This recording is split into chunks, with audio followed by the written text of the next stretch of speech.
সুপ্রিয় শিক্ষার্থীবৃন্দ, তোমরা অনেকেই আছো যারা ইংরেজি অনেক ডায়লগ মুখস্থ করার পরেও পরীক্ষার কেন্দ্রে যাওয়ার পর দেখো ডায়লগ কমন পড়ে নাই, বা অনেকে আছো ইংরেজিতে দুর্বলতার কারণে ইংরেজি ডায়লগ মুখস্থ করতে পারো না।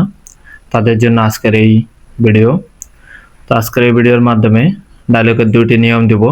এই দুইটি নিয়মের মাধ্যমে তোমরা প্রায় 40টির উপরে ডায়লগ লিখতে পারবা। প্রথম যে নিয়মটি দিব সেটি হচ্ছে সকল প্রকার সমস্যা বিষয়ের ডায়লগ লেখার জন্য। তো এখানে বেশ কিছু সমস্যা বলির নাম লেখা আছে, air pollution, load shedding, climate change, এরকম বেশ কিছু নাম এখানে লেখা রয়েছে। মোবাইল গেমিং, অ্যাসিড রেন, তো এগুলি হচ্ছে তোমার সামাজিক সমস্যা। তো all kind of social problems dialogue, এগুলো আমরা দেখবো এই ডায়লগগুলি কীভাবে লিখতে হয়।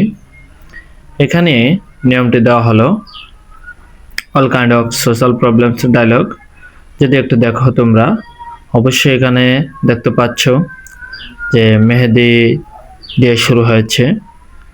তো এখানে আমরা যদি একটু দেখি, লাল অংশ টপিক লেখা আছে। তো তোমরা যে টপিকের উপরে ডায়লগ লেখার কথা বলবে, মানে তোমাদের প্রশ্নপত্রের মধ্যে যে বিষয়ের উপরে ডায়লগ লেখার জন্য বলবে, টপিকের জায়গায় শুধুমাত্র সেই বিষয়টি বসিয়ে দিবে। আর যা আছে এখানে যেভাবে আমি লিখে দিয়েছি ঠিক সেইভাবেই হুবহু তোমরা লিখবে। ইনশাল্লাহ সম্পূর্ণ মার্কস তোমরা পাবে। যারা এবছর এসএসসি দিবা তাদের তো 15 নম্বর, 15-এর মধ্যে তোমরা যদি লেখা সুন্দর থাকে এখানে 11, 12, 13 এরকম নাম্বার অবশ্যই পাইবা। এবং এর পরবর্তীতে আমরা চল যাব গুড সাইডের যে ডায়লগের নিয়মটি রয়েছে।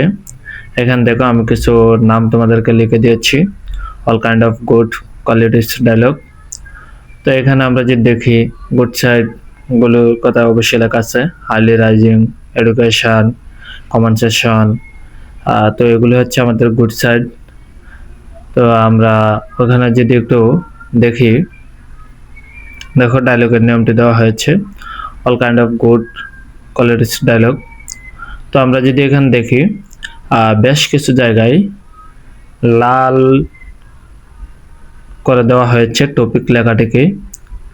তো ওই টপিক লেখাটির জায়গায় শুধুমাত্র তোমার যে বিষয়টি প্রশ্নপত্রের মধ্যে উল্লেখ থাকবে সেই বিষয়টি এখানে লিখে দিলেই হবে, এবং বাদবাকি যা আছে সম্পূর্ণ হুবহু তোমরা লিখবা। আশা করি তোমরা অবশ্যই এই দুটি নিয়মের মাধ্যমে অনেক ডায়লগ লিখতে পারবা পরীক্ষার হলে। তো তোমাদের জন্য দোয়া এবং শুভকামনা রইল।